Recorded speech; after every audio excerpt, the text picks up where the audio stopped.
Oke, assalamualaikum warahmatullahi wabarakatuh. Em, Pengasuh pesantren Salafiyah Syafi'i Asyhariyah, pengurus semuanya yang kami hormati dan kami takdimi, dan peserta seminar literasi, teman-teman putri dan juga teman-teman saya di kelas ini semuanya ya, yang saya juga hormati, bahkan juga saya cinta sayangi. Baik, langsung saja. Sebenarnya sebelum masuk ke materi, tadi ketika di awal, ketika sambutan dari keluarga pesantren menganggap saya dengan teman saya yang ada di belakang saya ini menganggap sebagai adik, rasa kaget iya ada gitu. Rasa kaget iya, rasa bangga ada. Karena memang dan sepertinya kalau dipikir-pikir memang pantas kayaknya saya jadi adiknya gitu kan ya. Pantas enggak? Ya pantas lah, masa enggak? Oke. Maksudnya gini, saya memang pantas untuk menjadi adiknya gitu kan. Mungkin untuk menjadi adik secara biologis saya tidak mempunyai kesempatan. Karena saya tidak mungkin lahir dari rahim yang sama dengan Razainal gitu. Tapi saya mulai sejak ini menahbiskan diri, mengikrarkan diri bahwa saya memang adik ideologisnya Razainal gitu. Iya, adik ideologis. Ini sama halnya ketika saya baru nyampe ke pesantren ini, ketika saya nyabis kepada pengasuh menceritakan banyak hal tentang bagaimana berdirinya pesantren ini, bagaimana kaitannya pesantren di sini dengan di Sukorejo. Terus dia juga menceritakan tentang beberapa komitmennya gitu. Dan sejak saat itu, meskipun masih dipendam dalam hati saya tidak ragu untuk mengatakan bahwa saya ini adalah anaknya Kiai Muzaki gitu. Iya, saya tidak ragu untuk mengatakan itu. Kenapa? Mungkin untuk menjadi kesempatan menjadi anak biologis seperti mungkin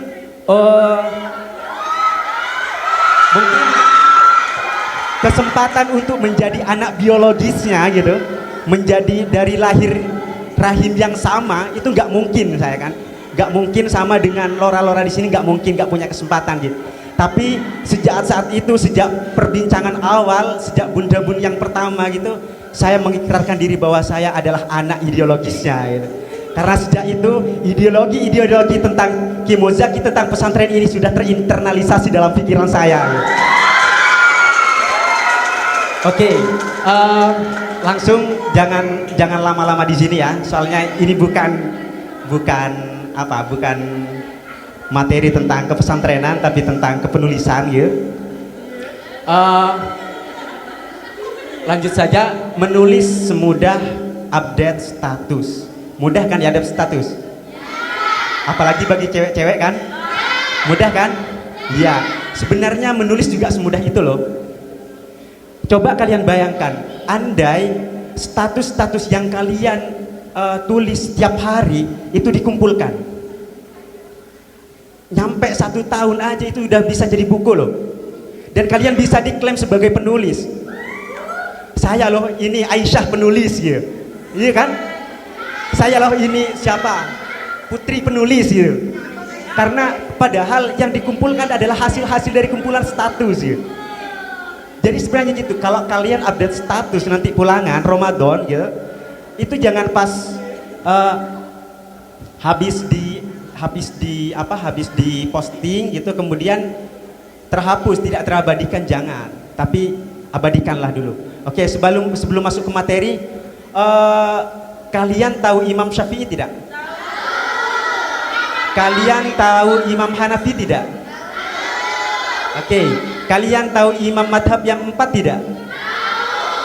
Kalau sama Imam Ad-Dhahiri tahu tidak? Gak pernah dengar ya. Kalau sama Said bin Musayyab tahu tidak? Kenapa sih nggak tahu sama Imam Ad-Dhahiri itu kenapa? Karena nggak ada karangannya. Iya kan? Coba kami sama Imam Syafi'i. Sama Imam Syafi'i, Imam Nawawi, Imam Hanafi, sama Imam Malik. Itu kenapa kalian sampai sekarang itu abadi namanya gitu loh. Kenapa? Ya karena literaturnya masih ada sampai sekarang kan. Karena apa? Karena karangannya. Karena apa? Karena tulisannya gitu. Iya kan? Jadi sebenarnya itu. Kalau kalian cuma pengen hidup 50 tahun, gak usah nulis, rebahan aja gitu. Kalau kalian cuma ingin hidup 50 tahun, tapi kalau kalian ingin 100 tahun, hidup 100 tahun, ingin hidup 200 tahun kemudian, dan bahkan hidup sepanjang masa gitu, menulislah gitu. Menulislah, karena dengan menulis kalian tidak akan mati. Mungkin jasad kalian mati, tapi pemikiran dan karya kalian tidak akan pernah mati gitu. Oke. Gini, jangankan manusia, jangankan Imam Syafi'i dan siapa, Imam Syafi'i, Imam Malik dan sebagainya. Tuhan, kalian tahu Tuhan kan? Yang setiap hari kalian sembah 5 kali itu, yang setiap hari kalian sembah 5 kali itu, lewat sholat itu untuk memperkenalkan dirinya bahwa saya adalah Tuhan, itu juga lewat redaksi loh, lewat teks, lewat tulisan gitu. Itu sekelas Tuhan, sekelas Allah gitu loh.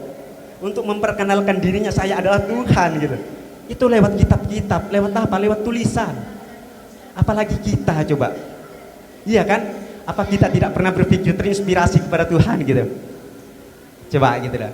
Itu dicerna dikit-dikit. Iya ya, kalau sekelas Imam Malik saja yang pinternya gitu, dan bahkan sekelas Tuhan yang maha segalanya itu dan maha asyik itu masih butuh kepada literatur, butuh kepada literasi, apalagi kita gitu kan, yang nulisnya cuma bisa update status gitu. Yang aku kangen gitu, itu kan cuma bisa nulisnya ayo. Itu. Oke, langsung kepada slide. Langsung kepada slide. Oke, sebelum masuk ke materi ada beberapa pertanyaan. Pertanyaan pertama, untuk apa kita menulis? Yang kedua, bagaimana cara menulis dan tetap produktif dalam menulis? Pertanyaan yang ketiga, kapan harus menulis? Pertanyaan yang keempat, di mana harus menulis? Dan pertanyaan yang kelima, dengan apa harus menulis? Ada yang bisa jawab semuanya? Bisa? Apa pertanyaan? Untuk apa kalian menulis?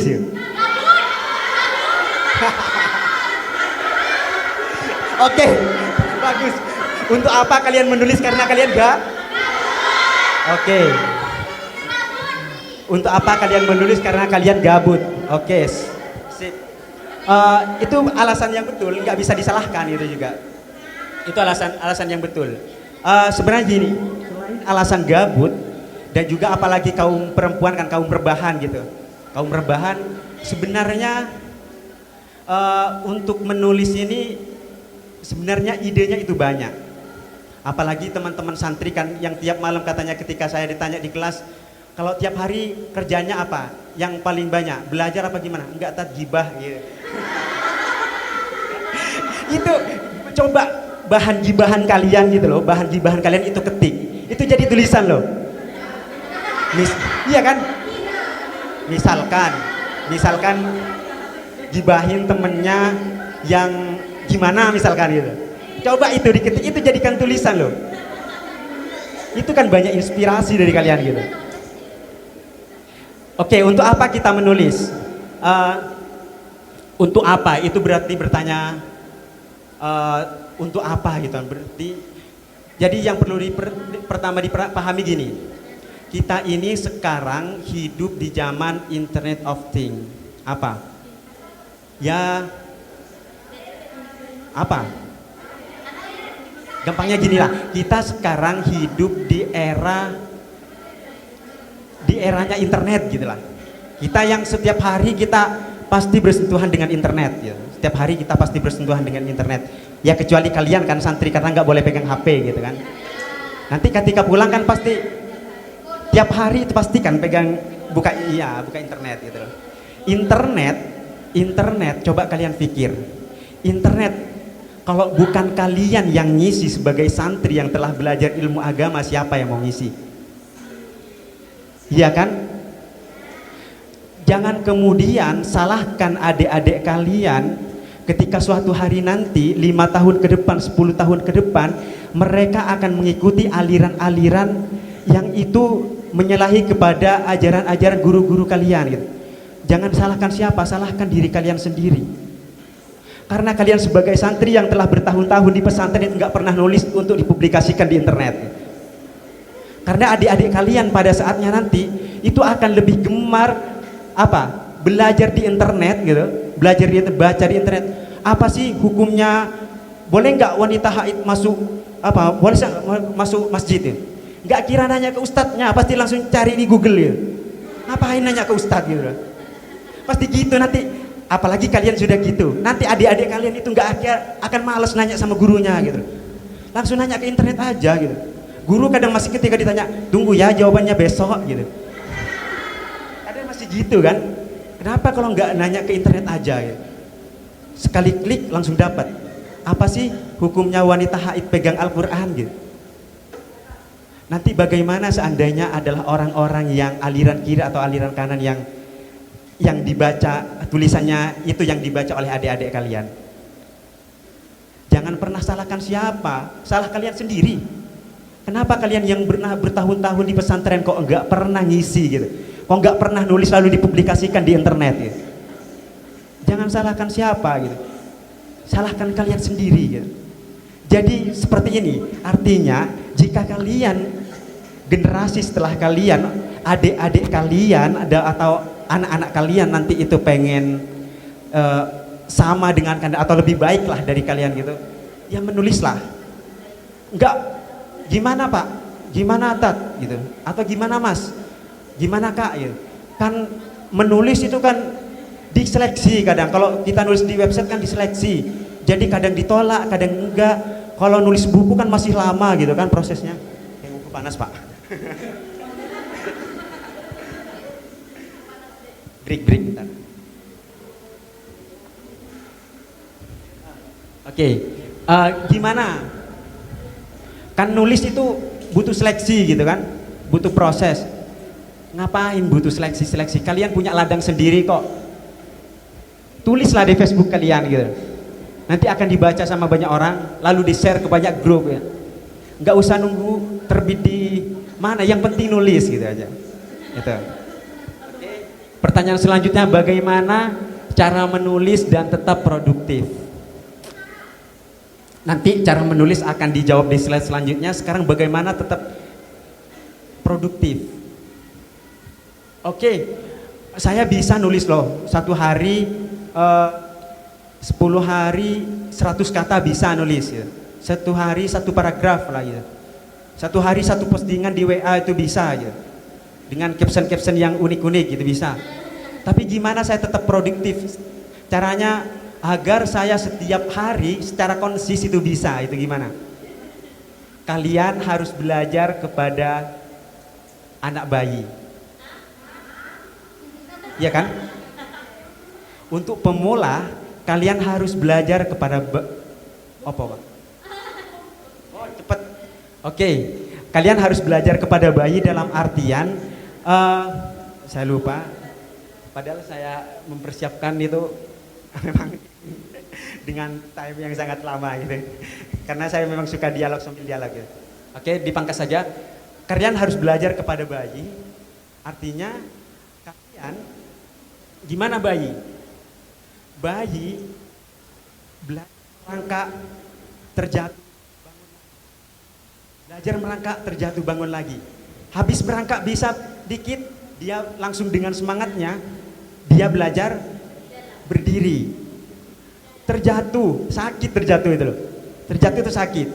Tapi tetap dia berdiri loh dengan semangatnya. Artinya gitu juga. Kalian harus belajar kepada adik kalian yang masih bayi gitu. Adik kalian yang masih bayi, anak-anak bayi itu.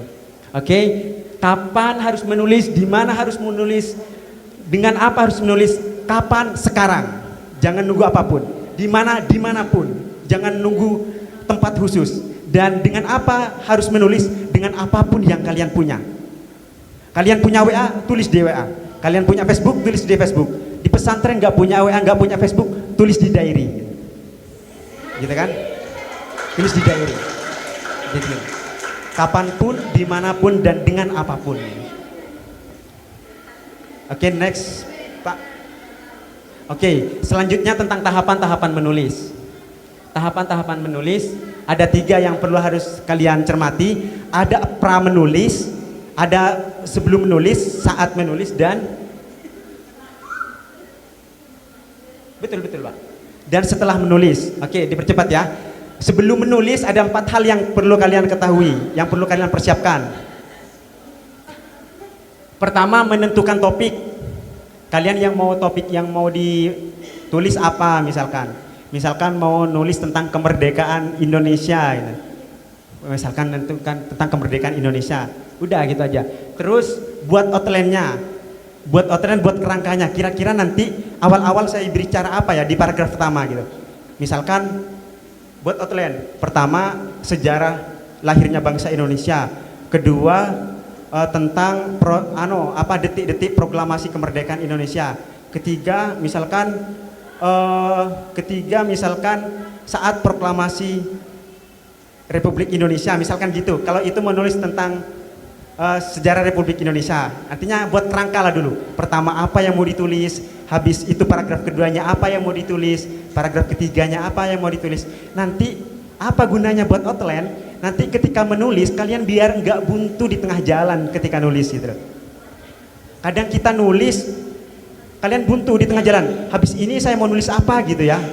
Itu berarti problemnya satu, sebelum menulis dia nggak buat outline gitu. Kalau mengalami problem seperti itu. Yang ketiga, membatasi ruang lingkup. Membatasi ruang lingkup artinya membatasi, kalau kalian mau nulis tentang kemerdekaan gitu kan, itu kan terlalu luas. Terlalu luas kan? Kemerdekaan kan terlalu banyak. Misalkan kalian batasi, saya menulis kemerdekaan dari misalkan detik-detiknya aja gitu, atau perjuangannya Soekarno tok gitu, atau perjuangannya Bung Tomo gitu. Itu dibatasi ke Bung Tomo tok atau ke Soekarno tok, atau membatasi dengan waktu. Detik-detik kemerdekaan dari tahun 40 sampai 45 gitu misalkan gitu. Ini dibatasi gitu. Terus yang keempat, sebelum menulis itu kalian harus mencari informasi. Baca sebanyak-banyaknya tentang kemerdekaan Republik Indonesia, baik dari buku, di internet, atau dari manapun. Baca sebanyak-banyaknya. Ketika menulis, apa yang dilakukan saya ketika menulis? Itu, mulailah dengan sesuatu yang dapat menggugah pembaca. Ingat, kalau kalian sudah nanti bisa menulis esai, artikel, dan sebagainya, paragraf pertama adalah penentuan. Kalau kalian ikut lomba tulisan, paragraf pertama adalah penentu. Kalian gagal di paragraf pertama, itu nggak akhirnya dibaca sama juri selanjutnya itu. Kalau kalian ikut lomba tulis, paragraf pertama adalah penentu. Itu namanya lead. Itu penentu. Kalau kalian paragraf pertama menari, membuat orang yang baca itu penasaran. Artinya sekali baca paragraf pertama, keren gitu. Keren ya. Punya kesan seperti itu dalam pikirannya gitu. Itu berarti sukses kalian dalam menulis. Ingat, paragraf pertama adalah penentu. Makanya mulailah dengan sesuatu yang dapat menggugah kepada pembaca. Seperti apa misalkan? Misalkan mulailah dengan pertanyaan. Misalkan kita mau nulis tentang kemerdekaan. Untuk apa Indonesia merdeka? Jika ujung-ujungnya merdeka dan tidak merdeka adalah sama saja. Ini kan menggugah kan ya? Iya ya, kok gitu ya? Gitu. Misalkan itu bisa dimulai dengan pertanyaan, atau dimulai dengan kata-katanya seorang tokoh yang itu menginspirasi, misalkan nyuplik kata-katanya Soekarno dan atau sebagainya gitu. Itu. Terus ketika menulis, tips yang kedua yang harus kalian ketahui adalah selesaikan secepat mungkin. Selesaikan secepat mungkin. Jangan nunggu-nunggu nulis baru 1 paragraf, lanjutkan nanti malam lah gitu. Jangan gitu. Selesaikan secepat mungkin. Dan yang ketiga, jangan pernah mengedit. Ketika sedang menulis, sebelum tulisan selesai, jangan pernah mengedit. Jangan pernah memperbaiki tulisan. tulis sampai selesai dulu semuanya. Tulis pakarapak yang orang Madura, pakarapak lah tulis lah. Apa artinya? Ya dipercepat gitu tulis dah semuanya yang ada di pikiran kalian, tulis dah semuanya gitu. Jangan yang di atas yang sudah ditulis jangan dilihat-lihat ya. Tulis, ketika selesai menulis baru kemudian diedit. Itu setelah menulis baca lagi, baca lagi, baca lagi. Kenapa harus banyak baca lagi? Karena satu kali baca tidak cukup untuk mengedit. Baca lagi pasti menemukan kesalahan. Sudah diperbaiki semuanya, baca lagi pasti ada kesalahan lagi. Pasti gitu. Nanti baca lagi, terus baca keras-keras. Ketika mengedit, kalian bacanya jangan dalam hati, tapi harus diucapkan. Itu kenapa? Karena kadang meskipun kita kelihatannya benar menulis gitu, secara EYD benar, tapi ketika diucapkan menggunakan lisan itu nggak enak bacaannya gitu. Makanya harus dilantunkan gitu, dilafadzkan. Terus dan yang terakhir, minta orang lain yang sekiranya itu mampu untuk membaca tulisan kalian. Nanti orang itu akan mengedit. Ingat, kalian jangan pernah takut untuk memulai. Ya, ngapain saya nulis, nanti saya nulis pasti dicela kok. Pasti saya dibilang tulisan saya jelek. Itu pasti. Meskipun saya nulis pasti ada yang bilang tulisan saya jelek. Ingat, sebaik-baiknya tulisan itu pasti ada yang mencaci. Dan seburuk-buruknya tulisan pasti ada yang memuji. Seburuk-buruknya kalian menulis pasti ada temannya yang memuji. Lihat aja. Gitu. Next, selanjutnya, tahu usah slide lah. Selanjutnya tentang penulisan non fiksi, karena nanti yang fiksi akan dilanjutkan oleh Mas Yoga yang dari Minhas. Saya bagian non fiksi. Ada tulisan fiksi, ada non fiksi. Fiksi itu apa? Intinya fiksi itu karangan, hal yang tidak nyata, hal yang tidak real ya. Misalkan kayak cerpen, yang digambarkan dalam cerpen itu nggak real kan? Misalkan itu fiksi namanya. Ataupun kayak puisi, itu fiksi. Kalau non fiksi artinya yang berbasis fakta, yang berbasis data. Ada beberapa hal macam-macam karya non fiksi. Pertama esai, artikel, opini, biografi, berita, makalah, DLL. Terus esai. Dipercepat ya. Esai. Ciri-ciri esai. Apa saja? Apa sih bedanya esai, artikel, opini, biografi, DLL itu? Esai.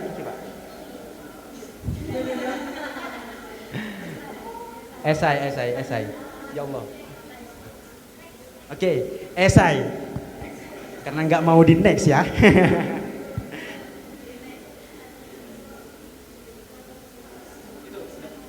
Oke. Gaya penulisannya lebih bebas, biasanya berbentuk prosa. Itu kalau esai. Penulisannya bebas. Terus bentuknya relatif pendek, biasanya nggak panjang-panjang sampai 10 halaman. Itu bukan. Kalau kayak Razainal katanya 10 halaman itu nggak mungkin esai. Tapi pasti itu makalah ataupun paper. Itu. Terus itu biasanya pendek dan kalau dibaca itu hanya membutuhkan waktu yang singkat ya. Itu esai. Terus yang ketiga, memiliki gaya pembeda khas penulis. Dalam menulis esai itu setiap penulis biasanya memiliki ciri pembeda. Artinya sesuatu yang membedakan dengan penulis lain. Kalian jangan pernah khawatir untuk menulis, misalkan sekalian mau menulis bagaimana tentang hukumnya wanita haid masuk masjid, itu kan sudah ada kan? Kalian jangan pernah khawatir untuk menulis itu lagi gitu. Karena pada sejatinya ilmu itu terus berulang-ulang gitu. Bahkan jangankan itu, Al-Quran pun gitu, itu berulang-ulang. Apa yang ditulis dalam Al-Quran itu sudah disampaikan dulu sama nabi-nabi sebelumnya gitu. Tuhan aja seorang tukang copy paste kok gitu. Apalagi kita gitu. Tapi cuma iya kan, Tuhan kan copy paste kan? Iya, Tuhan aja copy paste kok dalam kitab sucinya, apalagi kita gitu. Tapi jangan asal copy paste. Artinya kita baca karya orang lain yang menginspirasi, yang menurut kalian bagus, kemudian kalian kelola lagi menggunakan bahasa kalian sendiri, itu nggak apa-apa, itu nggak apa-apa. Gitu. Terus kira esai yang terakhir bersifat subjektif, penilaian pribadi penulis. Gitu. Selanjutnya, oke, selanjutnya artikel. Isi tulisan dalam artikel yang didasari oleh fakta yang real dan informatif. Ingat, kalau esai tidak harus ada fakta enggak. Kalau artikel harus ada fakta yang real dan informatif. Terus yang kedua, penulisan disusun dengan cara yang sistematis. Kalau artikel itu dimulai di awal-awal didahului oleh pendahuluan, kemudian setelah itu masuk kepada pembahasan, nanti terakhir dikasih kesimpulan gitu. Itu kalau artikel ada sistematikanya gitu dalam penulisan. Terus yang ketiga, ditulis secara singkat, padat dan jelas. Terus gaya bahasa cenderung formal. Biasanya kalau artikel gaya bahasanya formal. Gaya bahasanya formal ataupun gaya bahasanya resmi. Bukan gaya bahasa bebas. Kalau esai kan bebas kan gaya bahasanya. Dipercepat. Yang ketiga, ciri-ciri opini. Penyajian yang singkat dan padat. Terus hanya menjelaskan hal atau fenomena tertentu. Misalkan opini kalian tentang misalkan kalian buat opini tentang seminar literasi sore ini, misalkan seminar literasi, opini itu ingat, opini apa? Opini itu pendapat. Jadi dalam tulisan opini kalian menyampaikan pendapat kalian atas suatu peristiwa tertentu, fenomena tertentu gitu. Misalkan tentang seminar literasi sore ini. Jadi nanti kalian tulis bagaimana seminar literasi sore ini, runtutan acaranya. Kemudian kalian kasih pendapat kalian sendiri. Menurut saya seminar literasi sore ini itu sangat membosankan misalkan. Menurut saya seminar literasi sore ini itu sangat keren, bagus itu misalkan seperti itu, namanya opini. Saya rasa kita tidak perlulah mengadakan seminar literasi, yang penting kita yang menulis gitu. Misalkan gitu, itu namanya opini. Intinya opini gitu. Terus karena itu adalah pendapat pribadi, maka kebenaran dalam opini itu belum pasti. Artinya belum pasti. Bisa saja apa yang saya katakan menurut saya itu bisa saja itu benar dan bisa saja salah ya. Belum pasti tentang kebenarannya ya. Dan biasanya kalau dalam opini nanti akan banyak bahasa menurut saya rasa dan sebagainya itu. Itu kalau opini. Terus kalau berita dalam ketika koran itu namanya berita. Contoh berita seperti koran itu. Intinya apa dalam berita? Dalam inti dari berita itu memuat 5W1H. Apa?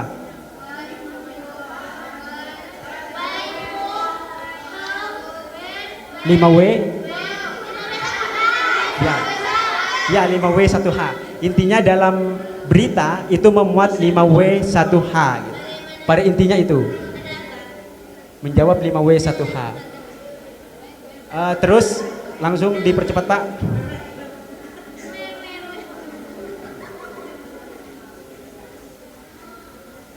Ciri-ciri biografi. Kalau tulisan biografi itu biasanya menulis tentang kisah atau perjalanan seseorang. Misalkan kalian menulis tentang bagaimana kisah dan perjalanannya Kiai Abdul Aziz Ismail misalkan dalam mendirikan pondok pesantren Azhariyah. Itu bisa kalian tulis dijadikan biografi. Bagaimana kisahnya Kiai Muzaki ketika selama menjadi pengasuh kedua di sini misalkan. Itu namanya biografi, menulis tentang kisah seseorang gitu.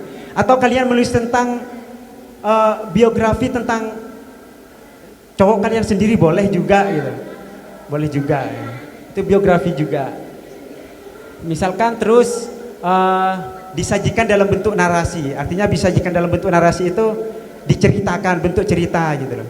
Dijadikan bentuk cerita. Yang terakhir Pak. itu makalah.